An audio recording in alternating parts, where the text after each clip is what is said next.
Hey guys, so I just wanted to bring to you a book vlog. I haven't done one of these in a while, and I actually have three pretty awesome books I wanted to share with you. The first one is going to be The Hunger Games. This is by Suzanne Collins, and I'm sure you guys have all heard about this. The second is actually a book that I had never heard of, but it's actually Mason's grandma's book, and it is by Tammy Hoag, and it's called The Darkest Road. And then the last one is another book I had never heard of before, and this is called Firefly Lane, and it's by Kristen Hanna. So I'll start with The Hunger Games, and I'm going to tell you a little bit about these books, what I thought of them, and if I think you should read them or not. So this is The Hunger Games, and I'm sure you guys have all heard about The Hunger Games. I actually just read Glamour magazines, and the girl who plays Katniss, which is the lead character in the book, is actually on the cover of the latest Glamour magazine. And it talks all about the book and her character and so on and so forth. The Hunger Game is more for the adventurous types. The reason I found myself not liking this novel, and I know you guys are going to all give me crap for it, is because I'm not really an adventurous type of person. I like more of like love stories and teenage books that have to do with heartbreak or partying or drugs or friendships or stuff like that, like stuff teens go through. And this was a little bit out of my comfort zone when it comes to what I'm normally used to reading. So I'm going to read you the back and give you a little bit of insight what it's about. In the ruins of a place once known as North America lies the nation of Panem, a shining capital surrounded by 12 outlying districts. The capital is harsh and cruel and keeps the district in line by forcing them all to send one boy and one girl between the ages of 12 and 18 to participate in the annual Hunger Games, a fight to the death on live TV. 16-year-old Katniss Everdeen regards it as a death sentence when she steps forward to take her sister's place in the games.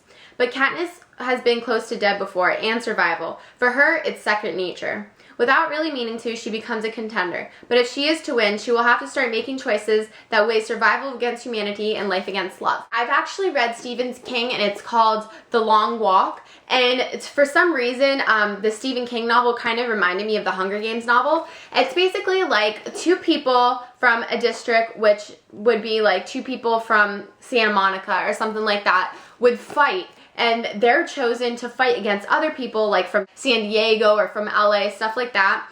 And they go into an arena and they fight till the death. They have to use different tactics, like they use bow and arrows, they use poison, and just stuff like that. And there is a little bit of a love story in between this book. However, it was not a page turner for me, and I know that's so odd because everybody loves this book.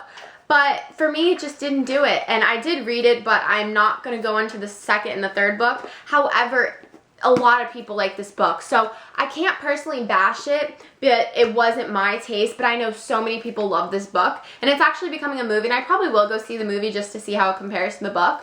But for me, it just didn't do it, and that's fine because everybody likes different things. I posted on Twitter that I didn't like it, and people were giving me such hate because I didn't like this book, and it's like, come on, like not everybody likes the same thing. But this is The Hunger Games, like I said. You guys should check it out, and it says it's $8.99 in US, so I would just recommend renting it from the library or something like that, or borrowing it from someone. That's what I did. I just love borrowing books rather than buying them because to me it just seems like a waste of money. I know that sounds bad. The next book I read was called Firefly Lane, and this is a New York Times bestseller. Actually, this is a New York Times bestselling author too, but this is a New York Times bestseller. And this is called Firefly Lane. This is a pretty large book, I do say so myself. It is 479 pages. However, this was a page turner for me. This is just a story based on two girls growing up together, their friendship, what they've gone through together, and how no matter what, they still remain friends. And they just go through everything that teenagers and adults go through. And it was a really nice story, very touching, and I really enjoyed it. So I'll read you the back of this one also. In the turbulent summer of 1974, Kate Malarkey has accepted her place at the bottom of the 8th grade social food chain. Then, to her amazement, the coolest girl in the world moves across the street and wants to be her friend. Tully Hart seems to have it all: beauty, brains, ambition. On the surface, they are opposites as two people can be. Kate, doomed to be forever uncool, with a loving family who mortifies her at every turn. Tully stepped into glamour and mystery, but with a secret that is destroying her. They make a pact to be best friends forever. By summer's end, they become Tully and Kate, inseparable. So begins Kristen Hanna's magnificent new novel. Spanning more than 3 decades and playing out across the ever-changing face of the Pacific Northwest, Firefly Lane is the poignant, I don't know how to say that, powerful story of two women and the friendship that becomes the bulkhead of their lives. For 30 years, Tilly and Kate buoy each other through life, weathering the storms of friendship, jealousy, anger, hurt, resentment. They think they've survived it all until a single act of betrayal tears them apart and puts their courage and friendship to the ultimate test. This book was so great to grow up, to have a best friend, to see how they, no matter what, through everything, still remained best friends. It does have a little twists and turns in it, and it is sad at the end, I will give you, it is sad. But I did really enjoy it, and it's a good summer read. It's a good poolside read. That's what I would recommend this is. This is more of like a bedtime read. If you guys know what I'm talking about, there's two difference. This is definitely just a poolside, relaxing, like you're just wanting to read a good story. You don't need to read too much into it. You could just read the surface, you could read what the page says, and you connect with the characters, and that's what I really liked about this. I just felt like I was one of their friends and they were telling me the story, so I really recommend this. Like I said, definitely the best book that I've read in a while, and it was very, very good, so I definitely recommend that one. And then the last one I said is Down the Darkest Road, and this is by Tammy Hoig. And this is a picture of her on the back. Oh, and it was 20% off at Barnes & Noble's. But this is a New York Times best-selling author too. So, everyone's a bestseller apparently. This book's expensive though. This is $26.95, which is very expensive. But like I said, this was Mason's grandma's, and she likes mystery, so this is a mystery book.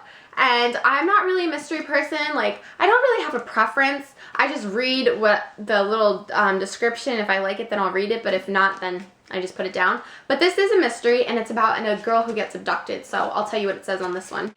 4 years after the unsolved disappearance of her 16-year-old daughter, Lauren Lawton is the only one still chasing the ghost of her perfect Santa Barbara life. The world has given her daughter up for dead. Her husband ended his own life in the aftermath. Even Lauren's younger daughter is desperate to find out what's left of the childhood she hasn't been allowed to have. Lauren knows exactly who took her oldest child, but there's not a shred of evidence against the man. Even as he stalks her family, Lauren is powerless to stop him. The Santa Barbara police are handcuffed for the very laws they are sworn to uphold. Looking for a fresh start in a town with no memories, Lauren and her youngest daughter, Leah, moved to idyllic Oak Knoll. But when Lauren's suspect turns up in the same city, it feels to all the world that history is about to repeat itself. Leah Lawton will soon turn 16, and Oak Knoll has a cunning predator on the hunt. So the whole point of the story, you do know who the predator is and you do know who took her oldest daughter. However, it's just the process of getting him in trouble. It's the process of what happens, because things do happen to Lauren, which is the mother, and Leah, her daughter. So it is just a twist and turn novel. So, I mean, overall, you do know what the main concept of the story is, but you don't know what's going to happen. You don't know who's going to do what and all the crazy things that's going to happen with that. So it's a mystery, and I really enjoyed reading it. I don't really have any complaints about all these books. I think that they were all very good books. However, I even think The Hunger Games was a good book. It just wasn't my personal preference. But I'll show you the books one last time. So this is Down the Darkest Road. This is The Hunger Games. And the second book is called Catching Fire. And then this one is Firefly Lane. So these are all really decent books. Like I said, I would recommend them all. Even though I didn't like The Hunger Games, I'd still recommend it because I know a lot of people did like them. And those are just the books I've been reading right now. If you guys have any suggestions on what I should read next, please let me know. Like I said, I like a little more. I do like mysteries now, but I do like more teenage stories about love and heartbreak and just stuff like that. Just, you know, things that I go through. That's more of what my preference is, but I'm all open to new ideas and new books, so just leave them down below, and let me know if you guys want more book vlogs. So I hope you guys enjoyed, and I'll talk to you soon.